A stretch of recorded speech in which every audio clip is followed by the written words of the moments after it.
राज्याचे उपमुख्यमंत्री आणि सर्वात धडाडीचे नेते अजित पवार यांच्या निधनाची बातमी समजताच अवघा महाराष्ट्र शोकसागरात बुडाला। अजित पवार यांच्या निधनाची बातमी समजताच अवघा महाराष्ट्र शोकसागरात बुडाला।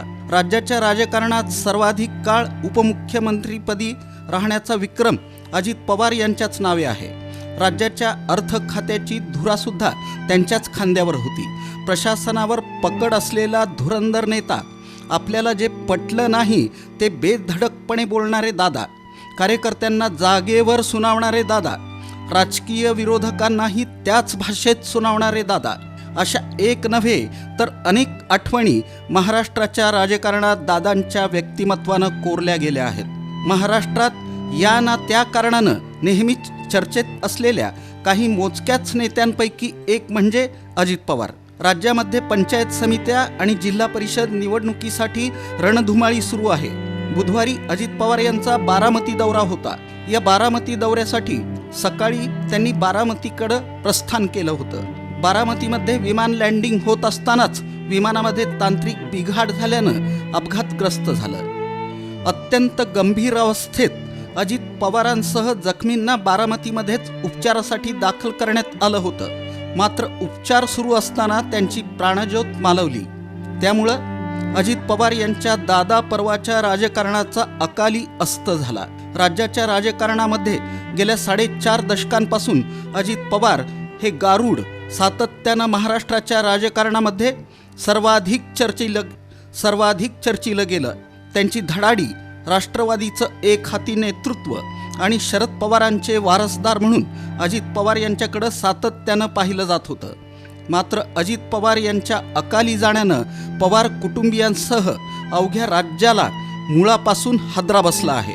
अजित पवार यांचं मूळ गाव पुणे जिल्ह्यातील बारामती तालुक्यातील काटेवाडी आहे। मात्र त्यांचा जन्म अहिल्यानगर जिल्ह्यातील राहुरी तालुक्यातील देवळाली प्रवरा या त्यांच्या आजोळच्या गावी झाला। त्यांचं 10वी पर्यंतचं शिक्षण तिथंच झालं। महाविद्यालयीन शिक्षणासाठी अजित पवार हे मुंबईत आले। शिक्षण पूर्ण करून बारामतीला आले आणि तेथील सहकारी संस्थांमधून त्यांनी सामाजिक आणि राजकीय कार्याला सुरुवात केली। अजित पवार यांनी 1982 साली राजकारणात प्रवेश केला। त्याच वर्षी सहकारी साखर कारखान्याच्या संचालक मंडळावर त्यांची निवड झाली। तेव्हापासून ते अखेरचा श्वास घेण्यापर्यंत ते राजकारणात सक्रिय राहिले। अजित पवार यांनी 1991 पासून बारामती विधानसभा मतदारसंघाचं प्रतिनिधित्व केलं। पवार कुटुंबियांचं वलय महाराष्ट्रासाठी नवीन नाही। गेल्या 6 दशकांपासून पवार कुटुंबियांचं गारुड समाज आणि राजकारणावर राहिलं आहे। शरद पवार यांनी राष्ट्रवादीची स्थापना झाल्यानंतर अजित पवार यांनी केलेल्या बंडानंतर त्यांची 2 शकलं झाली। त्यामुळं कुटुंबातही विसंवाद झाला होता। मात्र गेल्या काही दिवसांपासून झालं गेलं विसरून गेलं म्हणत अजित पवार आणि शरद पवार यांच्यातील राजकीय वादाची दरी कमी झाली होती। 12 डिसेंबर रोजी शरद पवार यांच्या वाढदिनी अजित पवार एकत्र जमले होते। त्यानंतर बारामतीतील विद्या प्रतिष्ठानमध्ये झालेल्या कार्यक्रमातही हे काका पुतणे एकत्र आले होते। महानगरपालिका निवडणुकीपासून दोन्ही राष्ट्रवादीच्या विलिनीकरणाची चर्चा रंगली होती। मात्र काळानं घातलेल्या झडपेत या सर्व आठवणी आता भूतकाळात गेल्या आहेत।